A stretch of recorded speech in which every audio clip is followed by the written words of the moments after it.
कहिए डॉक्टर साहब सिर्फ केलांचल टाइम्स पर। केलांचल टाइम्स, हर खबर पर हमारी नजर। मैं हूं नंदन झा। कहिए डॉक्टर साहब के स्पेशल प्रोग्राम में हम लोग भागलपुर के जाने माने स्त्री रोग विशेषज्ञ डॉक्टर इमराना रहमान से बात करेंगे। तो जानेंगे इस समय गर्भवती महिलाओं को क्या करना चाहिए, क्या नहीं करना चाहिए, किस चीज से परहेज करना चाहिए। मैडम स्वागत है आपका हमारे चैनल में। सबसे पहला सवाल, बहुत बहुत धन्यवाद आपका। ये जो समय चल रहा है अभी दिसंबर का जी, सर्द और गर्म का मिला हुआ समय है, ऐसे समय में गर्भवती महिलाओं को क्या करना चाहिए, क्या नहीं करना चाहिए? मेरे ख्याल से इसमें डॉक्टरी परामर्श की बहुत ज़्यादा ज़रूरत तो नहीं, क्योंकि आजकल लोग बहुत ही अवेयर हैं और बहुत ज़्यादा महिलाएं अपडेटेड भी रहती हैं। बहुत सारे सोशल मीडियाज कवर करते हैं इस तरह के टॉपिक्स को। लेकिन जो ख़ास बातें हैं वो ये हैं कि क्योंकि ये बहुत ना आजकल ज़्यादा ठंड हो पाती है, ना ज़्यादा मौसम की तब्दीली इस तरह से हो गई है, इतना परिवर्तन है मौसम में कि हम लोग इस बार देखिए ठंड की आमद नहीं हुई। वो ठंड के मौसम का पूरा प्रकोप भी नहीं हो पाया, दिसंबर आ चला है। लेकिन ऐसे बदलते हुए मौसम में अपने आप को ये कोशिश ये करें कि भीड़ भाड़ में अपने आप को एडिक्वेट क्लोथिंग होनी चाहिए, प्रॉपरली अपने आप को प्रोटेक्शन के लिए। उन लोगों को कपड़े ये नहीं है कि फैशन या कहीं पार्टीज अटेंड कर रही हैं या कुछ, क्योंकि ये बहुत ही चलन सा है हम आजकल के दौर में, तो उससे अवॉइड करना है गैदरिंग को। हम लोग ओमिक्रॉन के बारे में भी बहुत रेगुलर सुन रहे हैं और हम ये कामना करते हैं और हमारी प्रेयर्स है कि वो हमारी दस्तक ना दे और हमारे कंट्री में फिर से दोबारा जैसे दूसरी लहर हुई थी उस तरह से नहीं। तो हम इस तरह के जो भीड़ भाड़ और ये शादी का सीज़न भी था अभी, तो वो सब चीज़ों से और खान पान में खास ध्यान रखना है कि बाहर के जो खाना जो है ऑलरेडी जो कुक्ड फूड रहता है, जो ऑलरेडी फास्ट फूड है, जंक फूड है, ये सब अवॉइड करना है। क्योंकि इस तरह की अब लाइफ भी नहीं है। जो यंग गर्ल्स हैं, जो नई जिनकी शादी होती है, उन लोग प्रेफर करती हैं कि घर में कम कुक करना, तो इससे हमें बचना होगा। ये ट्रेंड को फिर से वापस बदलना होगा। जैसे प्राचीन युग में होता था कि घर पे हम लोग सीमित होते थे और घर के खाने को बहुत ज़्यादा हम लोग प्रेफरेंस देते थे और उसमें हम अपनी टैलेंट उसमें शो करें कि हम क्या ही खुद से डिशेस प्रिपेयर कर सकते हैं। उसको इतना सोशल मीडिया में वायरल करने की भी ज़रूरत नहीं है। खुद पे इस्तेमाल करके देखें, ना कि अपने पॉइंट्स बनाने के लिए या ये करने के लिए कि भाई हमारा ये वीडियो को सिखाना एक माध्यम, मीडिया एक माध्यम ज़रूर है, बट सबसे इम्पोर्टेंट ये है कि उसका प्रैक्टिकल एप्लीकेशन जो खुद की लाइफ में उसको ज़िंदगी में उतारना है, जो कि मेहनत से आ सकता है। और जितनी भी चीज़ें, ज्ञान तो आजकल बहुत ज़्यादा है सारे बच्चों में, जितनी नव युवतियाँ हैं, जो न्यूली मैरिड कपल से, ज्ञान तो बहुत ज़्यादा है हम लोगों को हर चीज़ का, लेकिन उसका एप्लीकेशन बहुत कम दिखता है। वो सिर्फ वो सीमित है, वो अपने आप को प्रोजेक्ट करने के प्रोजेक्शन उसका ज़्यादा है, वो मैं दूध है, लेकिन वो उसको दिखता नहीं कि वो उस पर ये कर रहे हैं, उसको फॉलो करते हैं अपनी निजी ज़िंदगी में। जिस तरह से हम अपने आप को दिखाते हैं, जिस तरह से हम अपने आप को यूज़ करते हैं, तो ये बहुत एक तरह से ध्यान को भटकाने की भी है। और इससे अपनी लाइफ को कैसे बेहतर कर सकते हैं, तो वो सोशल मिक्सिंग को अवॉइड करके, मोबाइल फोन्स कम यूज़ करके, अपनी जो मैक्सिमम एबिलिटीज़ है उसको हम घर में ही नियोजित ढंग से, और उसको ऐसे हम खुद उपयोगी हो पाए अपने फैमिली मेंबर्स के लिए, ये ज़्यादा, और समाज के लिए तो होना ही है, क्योंकि अगर हम खुद के काम आ सकेंगे तो समाज के काम आ सकेंगे। और वो तो जाहिर सी बात है कि वो ऐसा हो ही जाता है कि कंट्रीब्यूटरी, लेकिन जब हम अपनी आप मदद खुद नहीं कर सकते तो हम दूसरों की भी सिर्फ मीडिया के इससे प्रसारण से और उसके इससे तो नहीं होता है। तो ये पूरे वातावरण को का जो बैलेंस बिगड़ चुका है उसको हम रेस्टोर कर सकते हैं और उसको हम नियमित ढंग से अपने ही खाने पीने की चीजें अपने बच्चों को देखकर अपनी सारी जो उसको पूरे परिपक्व ढंग से और उसको पूर्णतः अपने आप को तैयार करें और अपना ध्यान ज्यादा देना है, जो अपने पे अप्लाई करना है। इसके बाद मैडम कुछ ऐसे महिलाएं होती है जो गर्भवती नहीं हो पाती, जिन्हें आईवीएफ की जरूरत पड़ती है। आईवीएफ की जरूरत क्यों पड़ती है? एक तो बहुत बड़ी वजह जो आजकल के युग में हो गया है कि क्योंकि ज्यादातर जो महिलाएं हैं वो कामकाजी हो चुकी हैं। लंबी उम्र के बाद कुछ शादियां लोग करते हैं और अपने इसमें जिंदगी स्टार्ट करते हैं। बच्चे पैदा करने की जो पहले जमाने में जो उम्र थी, जो कि 20 वर्ष से 30 वर्ष के बीच में थी, वो आज ज्यादातर प्राय ये हमारे समुदाय में यही देखने को मिलेगा कि हम पूरे भारतवर्ष में, चाहे खास के अर्बन जो पॉपुलेशन है, वो चाहती है महिलाएं खुद को आर्थिक तरह से, आर्थिक रूप से वो खूब अपने पे निर्भर करें, तो खुद मुख्तार होना चाहती हैं। तो इसके वजह से वो कुछ ना कुछ चाहती हैं कि कुछ काम में इन्वॉल्व हो जाएं और अपना एक व्यवसाय ढूंढ लें और उसके बाद वो थोड़ा स्थिर होकर के जिंदगी शुरू करें। तो ऐसे उसकी प्लानिंग ही करते रहती हैं। और आजकल के दौर में इस युग में बहुत सारी ऐसी बीमारियां जो पहले देखने को नहीं मिलती थी। ये पूरा जो हमारा एनवायरनमेंट से रिलेटेड है और बहुत कुछ इससे ऐसा है जो बहुत इम्पैक्ट किया है फीमेल रिप्रोडक्टिव सिस्टम को, उसके बच्चे पैदा करने की क्षमता को बहुत इफेक्ट किया है। कुछ पिछले 20 वर्षों से ये एक ट्रेंड जो अलग तरह का वो देखा गया है, जैसे महिलाओं में पॉलीसिस्टिक ओवरी जैसी बीमारी है जिसमें अंडे जो होते हैं वो पूरे परिपक्व रूप से नहीं बन पाते हैं, हार्मोनल इम्बैलेंस होता है, मेल हार्मोन पैटर्न ज्यादा होते हैं, माहवारी की अनियमितताएं होती हैं और इसमें प्रेगनेंसी आना बहुत दिक्कत होता है, बहुत परेशानी होती है। उसमें एंडोमेट्रियोसिस ये भी जिसमें ब्लड भरे गोले हो जाते हैं, ये दोनों हमारे अंडाशय में, या फिर हमेशा दर्द बना रहना, और ट्यूबरकुलोसिस जो पेल्विक ट्यूबरकुलोसिस वो पहले से ही था लेकिन आज हम डायग्नोस ज़्यादा कर पाते हैं। और इस तरह की जो लाइफस्टाइल मैनेजमेंट बहुत इम्पोर्टेंट है, जो हमारी जिंदगी जीने की जो हमारी जो आम दिनचर्या जो खराब हो चुकी है, हम सेडेंट्री लाइफस्टाइल रह गया हमारा, क्योंकि ज़्यादातर जो घर में भी महिलाएं हैं वो मोबाइल यूजर्स हो गई हैं, वो घर में भी काम करना पसंद नहीं करती, भले वो किसी जगह से जुड़ कर के काम कर लेगी, लेकिन वो ऑब्लिगेटरी है क्योंकि उसमें एक रिवॉर्डिंग है उनके लिए कि पैसे मिलते हैं, लेकिन घर में वो उतना कॉन्ट्रीब्यूटरी नहीं हो पाती हैं।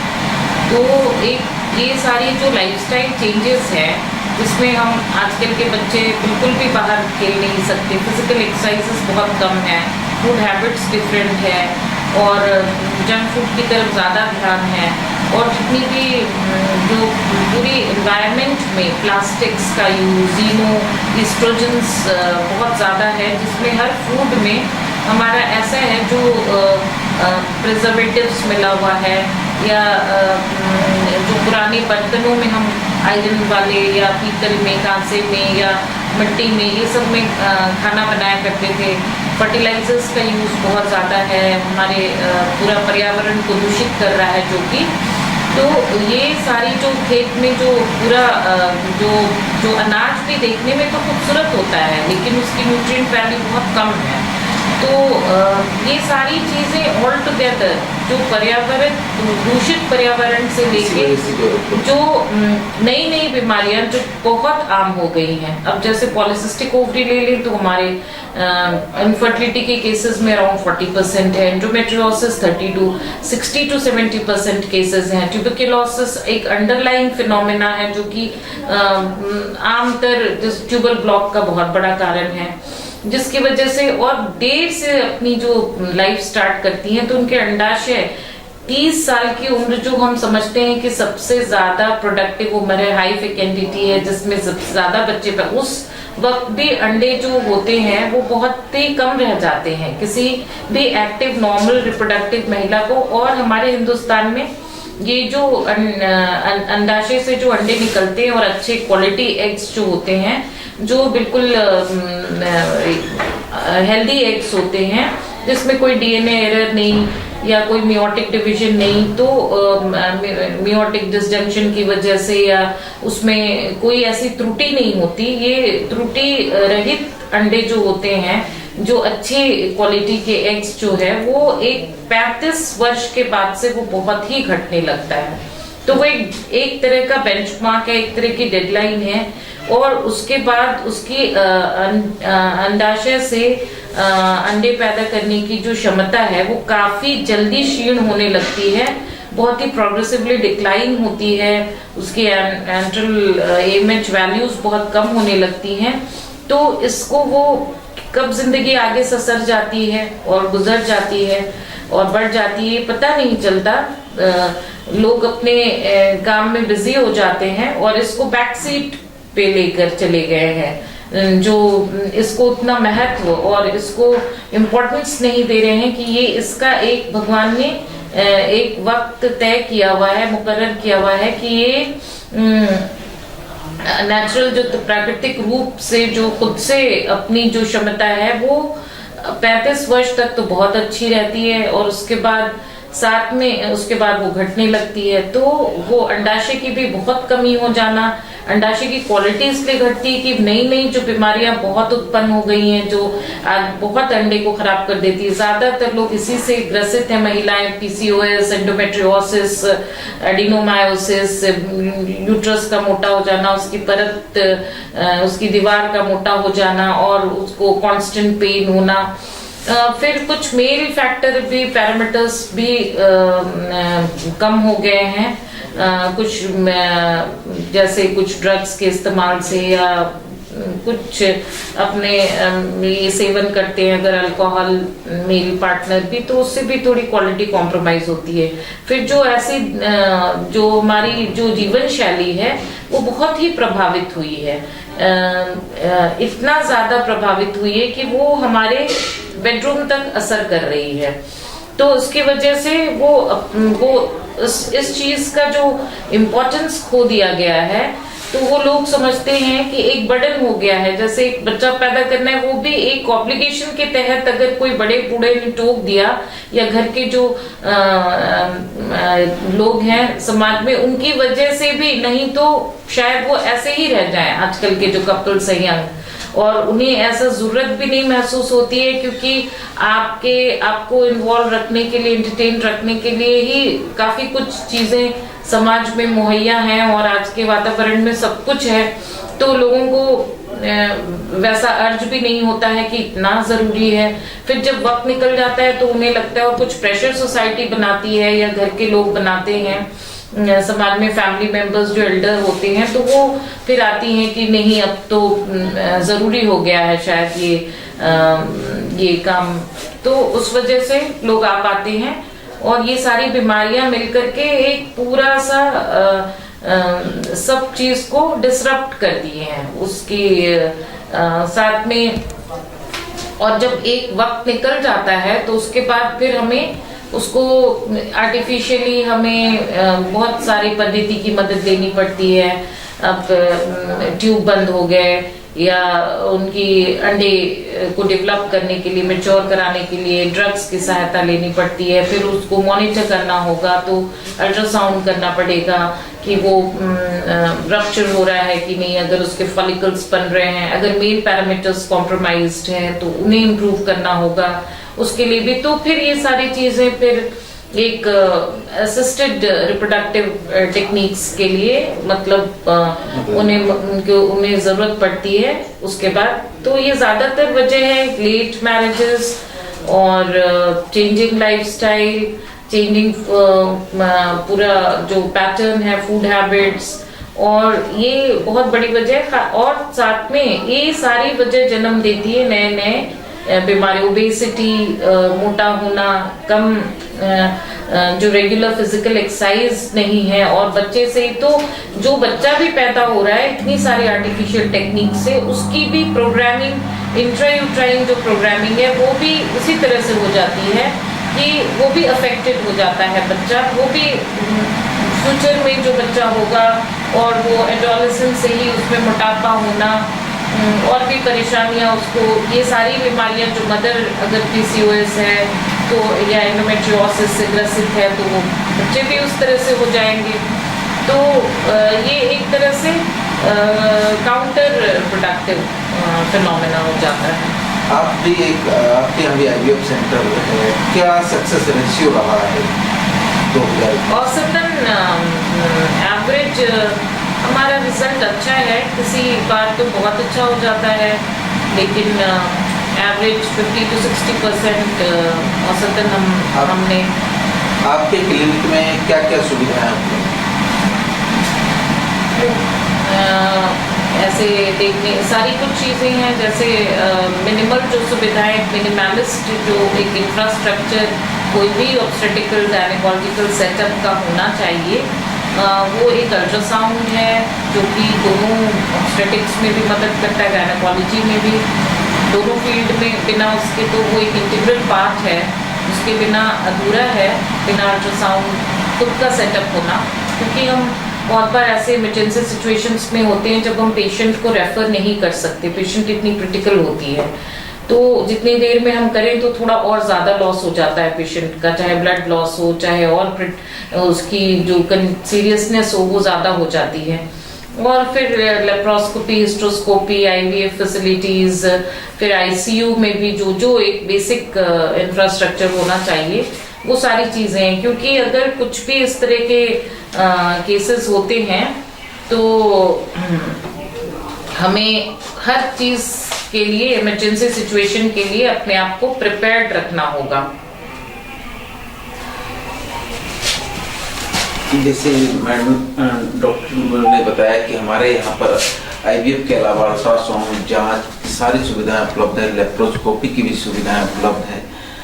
तो एक ऐसे सेंटर हैं IVF का भागलपुर में जहाँ पे लगभग 60 to 70% का सक्सेस रेशियो रहा है, जो अपने आप में एक अच्छा सफलतम इलाज कह सकते हैं महिलाओं के लिए, जो कि इस भागलपुर में और किसी के पास शायद IVF है। मैडम IVF तो ऑलमोस्ट है और भी सेंटर्स हैं भागलपुर में, और भी लोग IVF कर रहे हैं, लेकिन सक्सेस रेशियो की बात करें तो सबसे बेहतर इन्हीं का सक्सेस रेशियो रहा है।